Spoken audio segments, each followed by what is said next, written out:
जम्मू कश्मीर के प्रसिद्ध पर्यटन स्थल पहलगाम में निर्दोष और निहत्थे पर्यटकों पर हुए आतंकी हमले ने पूरे देश को झकझोर कर रख दिया है।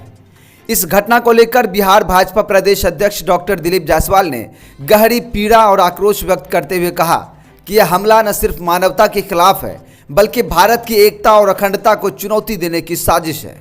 डॉक्टर जायसवाल ने कहा कि यह हमला सिर्फ पर्यटकों पर नहीं बल्कि पूरे देश की आत्मा पर हमला है। निर्दोषों की हत्या करने वाले ये आतंकी कायर हैं और इस अमानवीय कृत्य की जितनी भी निंदा की जाए वह कम है। मैं इस हमले में मारे गए सभी दिवंगतों को श्रद्धांजलि अर्पित करता हूं और उनके परिजनों के प्रति गहरी संवेदना प्रकट करता हूं। उन्होंने आगे कहा कि यह नया भारत है, यहां आतंक और आतंकियों को बख्शा नहीं जाएगा। मोदी सरकार पहले भी कई बार आतंकवाद के खिलाफ कड़े कदम उठा चुकी है और अब भी इस जघन्य कृत्य में शामिल दरिंदों को कठोरतम सजा दी जाएगी। डॉक्टर जायसवाल ने केंद्र सरकार की तत्परता की सराहना करते हुए कहा कि हमले के तुरंत बाद गृह मंत्री श्री अमित शाह ने जम्मू कश्मीर का दौरा किया और स्थिति का जायजा लिया।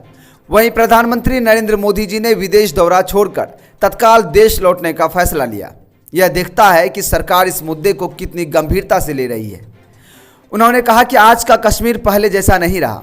आतंकियों और उनके आकाओं को यह बदलाव रास नहीं आ रहा है क्योंकि कश्मीर के युवा पत्थर नहीं कलम और कैमरा उठा रहे हैं। डॉक्टर दिलीप जायसवाल ने यह भी कहा कि पूरा देश आतंकवाद के खिलाफ एकजुट है और इस संघर्ष में देश का हर नागरिक सरकार के साथ खड़ा है। उन्होंने अपील की कि देशवासियों को इस कठिन घड़ी में धैर्य और एकता बनाए रखना चाहिए। सच ऑफ बिहार न्यूज के लिए सादिक आलम की रिपोर्ट। भारत का संस्कार रहा है कि हम इस तरह के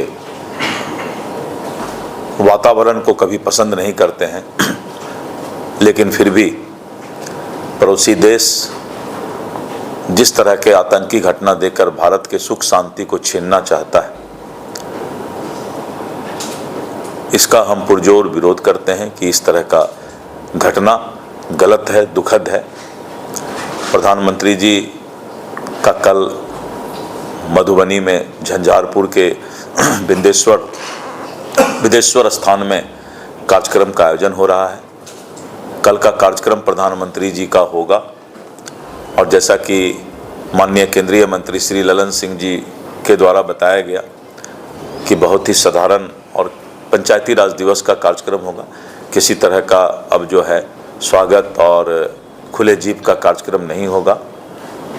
तो मुझे लगता है कि आप लोग भी इस संदेश को जनता तक पहुंचाएं कि कल का कार्यक्रम हो रहा है और कल का कार्यक्रम शुद्ध तौर पे पंचायती राज दिवस को जो है वो संबोधित करके फिर चले जाएंगे और सादगी से होगा।